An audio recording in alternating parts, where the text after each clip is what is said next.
Hi, so thanks for tuning in to this video. So what I thought I'd do is, in the same way as I did for the RD-8, I'm going to do a fairly in-depth tutorial on this. This video could be quite lengthy, so I'll break it down into sections and I'll put timestamps in the thing so you can skip to the section that is most relevant to you. So first of all, if you're new to the channel, please like, subscribe, share the videos round. If you want to consider supporting me on Patreon, there are links in the description, and also there'll be an information card will pop up at some stage. It's probably already there. Excuse me. And yeah, and if you subscribe to my Patreon, you'll get some free stuff at fairly regular intervals when I get round to doing it. So let's crack on then. So the RD-8, not the RD-8, the RD-6. Let's get the right thing. Going to just turn my mic down a little bit, just so we're not getting too much in the red. So what we'll do first of all in this first section, I'll just do like an overview of the controls and the connections that we've got. So around the back, obviously we've got power, which is very straightforward. USB, there's no USB power over USB. That's just for connecting to the software that you can, the Behringer software that you can use to like firmware updates and stuff, but it will connect to like Ableton Live or your DAW for sending, I think it does MIDI over USB, I'm pretty sure it does. We've got standard MIDI 5-pin jacks, in and out / through. There's no dedicated through channel thing, but it does the same job anyway. We've got a start-stop, which you can put a foot pedal into, which will start and stop the unit if you wish to do that with your foot. And then we've got the main mix out, and then we've got the separate voices out, which is useful if you want to record. Just try and get that back in.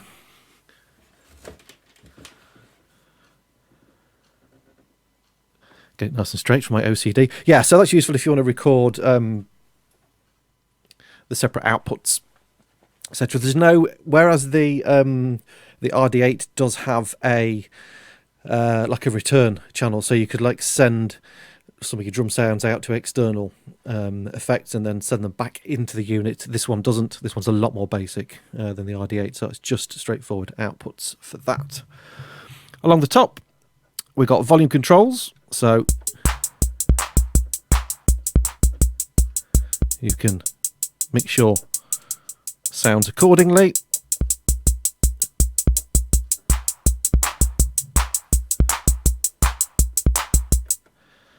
Okay, which is fairly straightforward.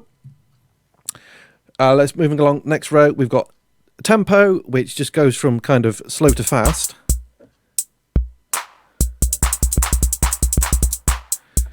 Okay, so there's no actual tempo indications on that. It's just purely, yeah, it's a bit random because there's no readout on this, so you don't know how fast it's going. But obviously, if you need to get a specific tempo, you would need to control it with some sort of external clock. We've got a select here, which we'll come on to in a minute when we cover the how we program the thing. But then we've got this section here, which will select your tracks or your instruments, depending on which mode you're in over here. So we've got two main modes. We've got pattern mode and we've got track mode, and we've got write and play on each of those, which again, I will go through in detail. We've got some patch bay points over here. Again, I'm going to go through these separately. And then we've got the controls for the distortion, which is turned off and on here. And then we've got the master volume. Along the bottom, we then have various function buttons that do different things depending on what mode, etc. that we're in, and steps and so on, which will all become clear as I go through everything. So that's kind of like the overview. If we just have a quick look at some of the settings, there's not a lot of things you can do with the settings. Again, if you compare it to the RD-8, there are loads of different things where you can change settings and turn accents off for certain steps and so on. You can't do that with this. It's pretty much limited in those respects. But we have got a few settings down here depending on kind of clock and MIDI. So we've got options for, we can either have the internal clock running, we can have it controlled by MIDI, USB or trigger. And to access that, all you do is you press these two buttons together. You'll see these will light up. Okay, and then you get about 3 or 4 seconds to make your selection. So at the moment I'm on internal clock. If I wanted to go to have MIDI in as the clock, I would just select MIDI. You can see that flashes. You've also got some options here which are pulses per second, which, if I'm being honest, I don't fully understand. I'm just leaving it on the one it was on when it came, which seems to work okay. But I'm going to leave it on internal for now because we're going to use the internal clock for this. So in terms of settings, that is pretty much it. There's not a lot else you can do with the thing internally. So let's have a look at programming a pattern, which is pretty straightforward. It's a lot easier than the RD-8, because on the RD-8 you have to make sure that you've got the record button on, which took me a while to get my head around when I first used that. This is very, very straightforward. So first thing we're going to do is we're going to be in pattern mode. If you want to start with a clear pattern, which we'll do, so if you're in pattern mode and we're going to go in right, we're going to hold clear, and I'm just going to press pattern number 1. If I press play on there now, so that is cleared out. I've got a completely blank pattern. You'll see this internal sequencing engine is running along there, and I'm in scale function 1, which is kind of like what I would class normal mode, normal 4/4 time. I'm going to go through the scale function in a lot of detail later on. So around here, then we just select which instrument we want to program. So if we select bass drum, now you have to have it playing, otherwise it's going to select a different track here, because if I think, well, I want to put a bass drum there and it's not playing, it's actually going to play that pattern there. Okay, so we have it playing, and then you just basically light up the steps that you want in a normal kind of step sequencing fashion. So if we want to add some snare into that, we'd select the snare, some hi-hats perhaps, some toms,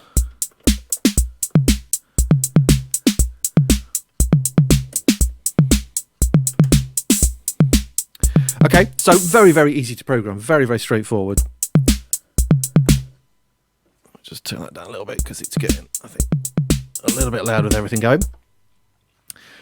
So the one slight difference is the cymbal or the clap. So here you select, because the clap is, as far as I understand, is an extra sound that was added that wasn't on the original 606. So if you select over here, you got cymbal. Okay, and then you can do these independently. It won't kind of blank the other one out. So if we want to put some claps in, you'd select clap over there.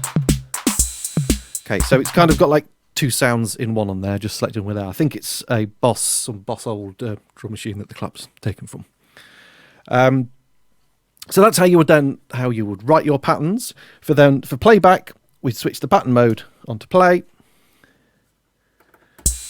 and that will then just play back as it did before. But then we can select different patterns depending on which one we want. We can also chain patterns together in a row. So let's say we want those first 3 to play, and it will just keep looping round those. Okay, so that's one option of chaining patterns together. We can do it in the pattern, but they have to be consecutive patterns. You can't kind of do, I think, I may be wrong, let me try. No, you can't. So if I wanted like pattern 1 and then pattern 8, we couldn't do it in that mode. We would need to do it in track mode. So let's do track mode now. So we'd go on to write. This is where it gets a little bit more complicated. So let's say I want to we're going to have pattern 1, pattern 3, and say pattern 5 as a song. So track mode, we're in write. We're going to press clear, and that's going to reset it back to bar 1 to make sure we're starting from bar 1. You have the unit playing. Okay, and then you select the one that you want. So I would want 1, 3, and 5. Now, when you're on your last one, you don't press next again. What you got to do is you've got to press clear and then next. That tells it that it's then on the last pattern, and it will repeat round from there. So again, we press clear to get it back to beginning. It will now play 1, 3, 5, back to 1. Okay, so you can put them together any way you want, and I think you can chain up together. I think there's 256 patterns, I think, if I remember rightly, from the manual you can put together. So that's a fairly lengthy song if you wanted to do it that way. Just one other thing while I think on writing, you can play stuff in real time. So if we go back to pattern write, and we'll do the clap. So we've got the tap button here.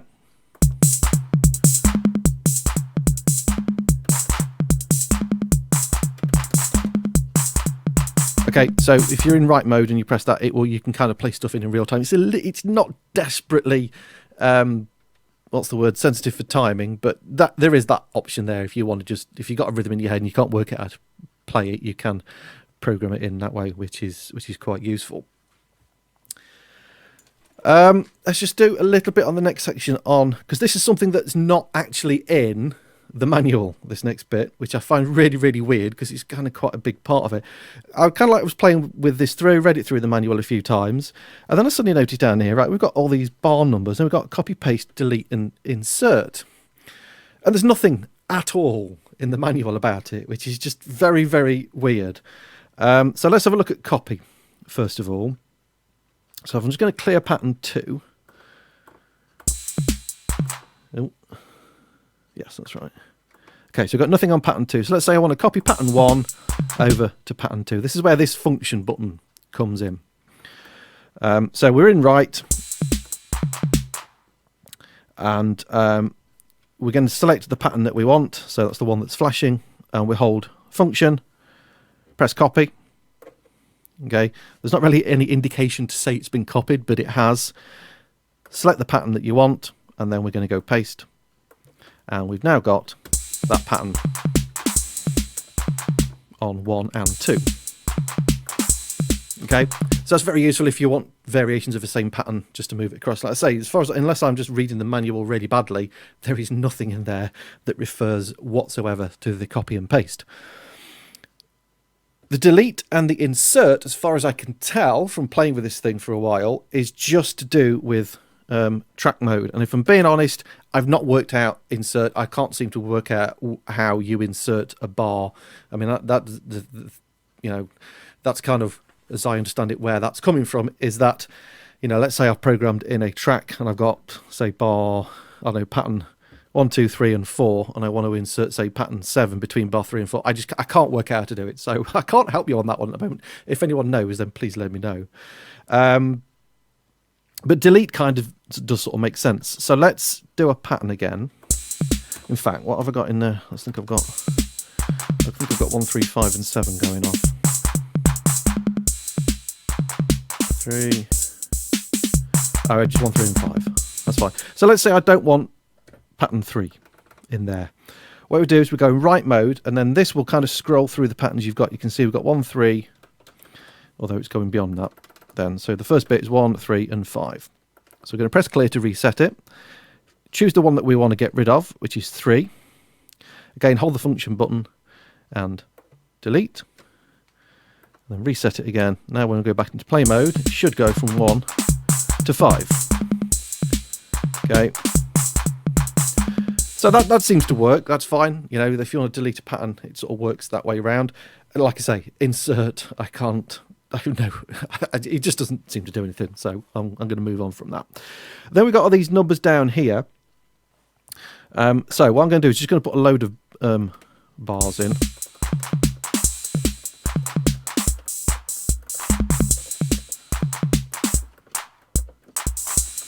Okay, so we've got a long song now. Let's just go through really fast.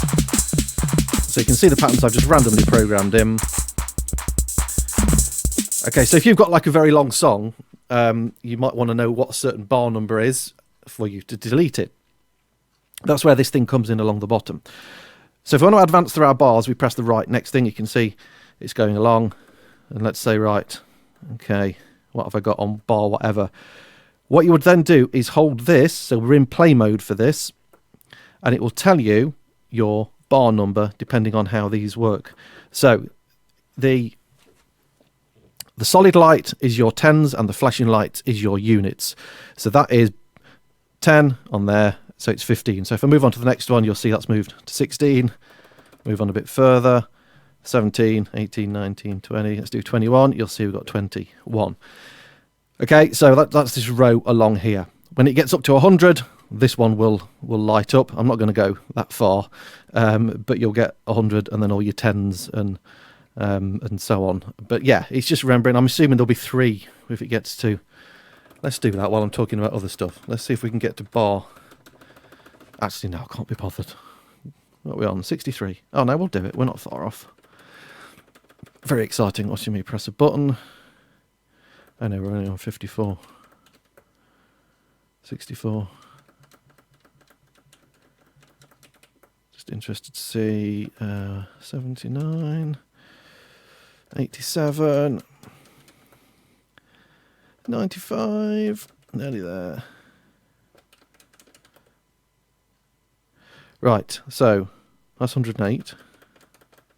Right, yeah, you get 3. Yeah, so we've got 114 there. So it's a bit of a weird way of doing it, but that's how they do it in terms of having a unit without any LED display on there. One other thing I forgot to do actually on the settings is the MIDI channel. So to set your MIDI channel, you're going to press function again, and then if I remember rightly, it's pattern group. So you hold that and that. So at the moment I'm MIDI channel 1, so let's say I want to change it to MIDI channel 4. Okay, so you can see it's on there. I'm going to take it back to 1. That's for that, and then it will go back into its normal mode. I did forget as well, I think we've got pattern group over here. So basically we've got 32 different slots that we can put our sequences into. So you've got kind of pattern 1 on pattern group 1, and then if you go to pattern group 2, there's a different pattern there. So you got kind of like an A and B. So you got 32 in total. Classic kind of the way Roland always used to do their drum machines back in the day. The distortion thing is fairly self-explanatory. You turn it off and on here, and it distorts it. Now you'll notice it does dip the volume down a little bit when you turn it on, but it gets louder obviously as you bring the distortion in, and you can control the level of it through there. And then you've got a tone, which is kind of like a little EQ-y filter sort of thing. I think as I put instead of my original, like my unboxing first reaction thing to this, I can't really see myself using the distortion much, but anyway, it is there. And I think just the last thing just to cover then, I think we've covered pretty much. Oh no, there's the patch bay thing, which I'll do at the end. I've got the scale function, which it took me forever to work out how to actually activate the damn thing, because we've got this scale function selector here. And again, we've got like the classic Roland scale thing. So scale number 1 is your normal sort of pattern. I'm going to put that in. I'm going to put 16ths in here so you can kind of hear it. And I'm going to get rid of that symbol because that's annoying me. No, we don't need that open. Okay, so we're in scale function 1. It operates as you would expect. So you've basically got 4 steps per beat, which is 16th notes. Okay, so 1 eander, 2 eander, 3 eander, 4 eander.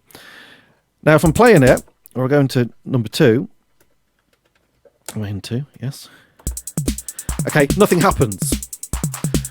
And I couldn't work out forever why that is. What you've got to do is once you put it into the scale you want, you've got to then press the scale function button. Okay, and it will change it into that scale. So your second scale has 8 steps per beat. So you've only kind of got like a 2-beat groove. So it kind of like puts it into like double time, 2/4 time sort of thing. So you would have to have, if you wanted a normal 4/4 bar using this function, you would need to chain 2 patterns together. So it kind of runs through twice as fast. And that's great for doing really fast sort of hi-hat stuff. So what you would need to do is I would need to change my bass drum for it to be on the beat. Okay, I need to get rid of that one and that one. Okay, let's just get rid of those claps.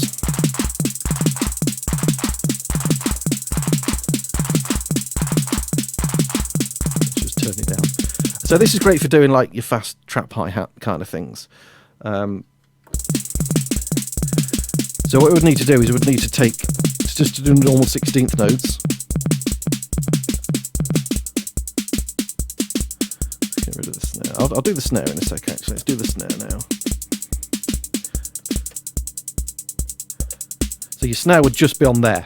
Okay, so that's your beat 2. So remember you've got 8 steps per beat. So that gives you the option just to kind of like put in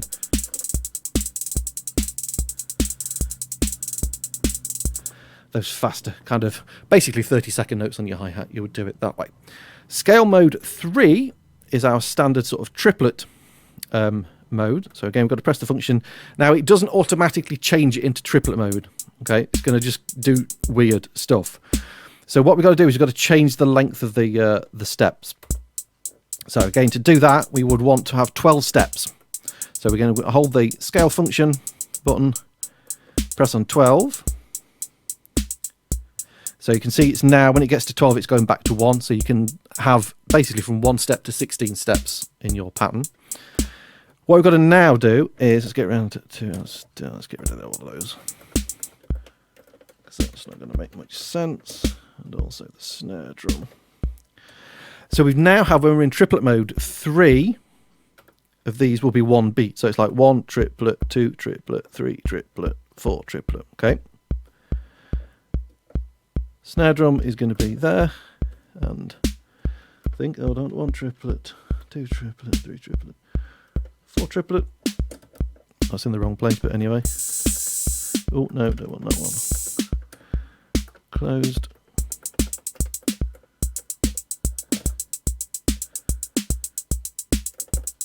Okay, so that's how you would do triplets in that scale function. So that's basically 3 steps per beat, and then the final one is 6 steps per beat. So it kind of works in the same way as your 4/4 one. So you would get rid of those 2.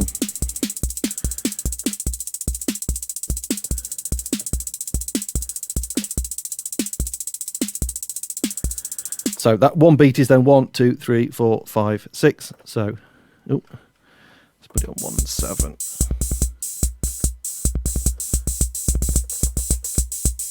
It's all gone a bit Pete-tong now.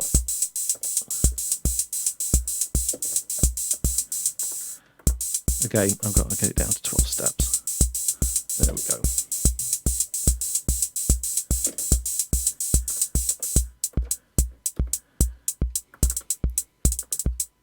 So again, if you wanted triplets in that, basically you would start with the first one, you would do every other one. And again, that gives you the option to. And then your snare drum is going to be on 7. Alright, so that's your scale function, just to give you those 2 different options. So I think I've covered everything then, apart from the patch bay. Well, not the patch bay, but the little patch points. So we've got sync in and out, and then we've got a trigger out, and headphones is obviously self-explanatory for headphones. So your trigger we can use to synchronize it up with another piece of equipment. So we could do that rather than having it via MIDI. If you don't want to use MIDI, let's take that out there. We'll get a little patch cable.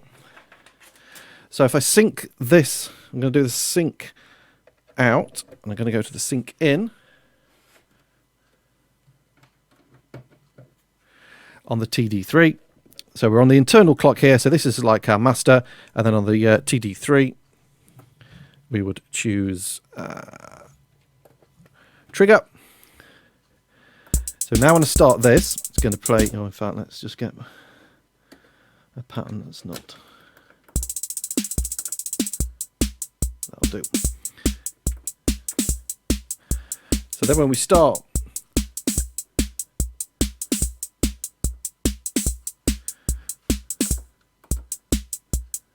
hold on, have I got a pattern on there?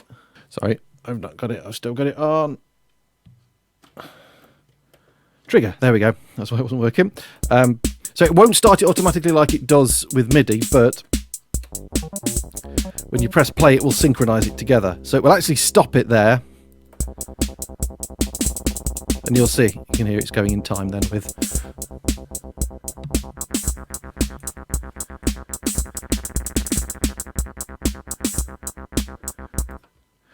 Okay, so as long as you basically got to just start that one playing first, the one that is the slave. Like say, if you do it with MIDI, it will automatically send the start message out. But you'd start that, press that, okay, and it will be nice and in time. So sync is very straightforward. You've got the option of this being the master or the slave for that. And then one of the cool thing is the trigger out, which I did do a video on this with the because you got this function on the RD-8, And your trigger out will either be the low tom or the high tom. So I'm going to use the low tom out. And I'm going to plug that into... I can get this in the screen. Let's angle this up a little bit if we can. There we go. Okay, so we've got the TB03 here, which has a trigger in, because the TD3 doesn't. So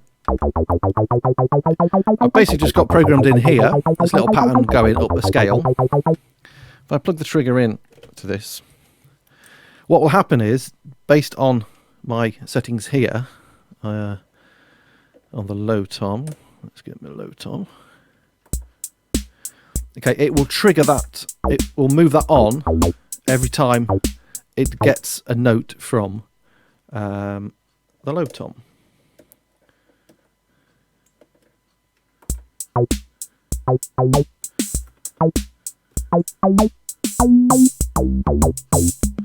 So if I do it, just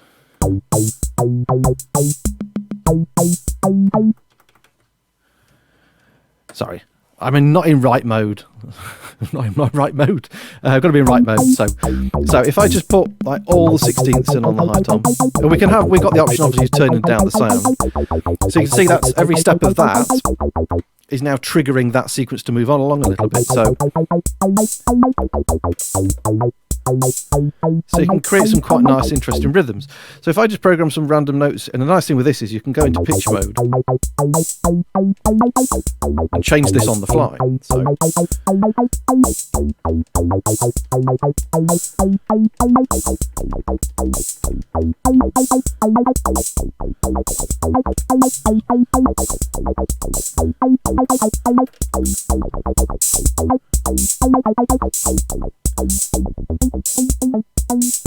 okay, and create some like little random. Let's go back in.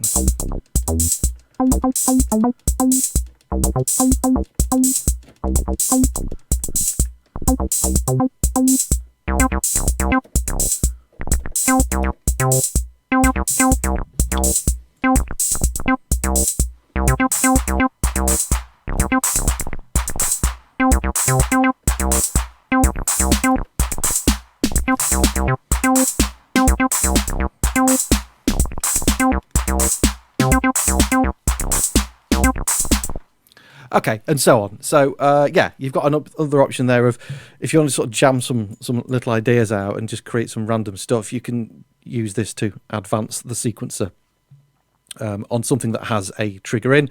I think the only bit of gear I've got that does that is, I think at the moment, is the TB03, but it will do it on other stuff. So you can create some nice sequences from that. And obviously you could do two separate bits of gear as well, because you've got the two outputs. Obviously, you know, you're going to lose the, well, I mean, you're not going to lose the sound of the high tom, but it's going to obviously,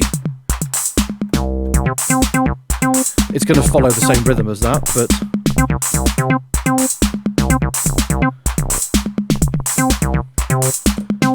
okay, so yeah, it's quite a useful little tool as well. So that is pretty much it. Let's just to finish off, getting back on to there.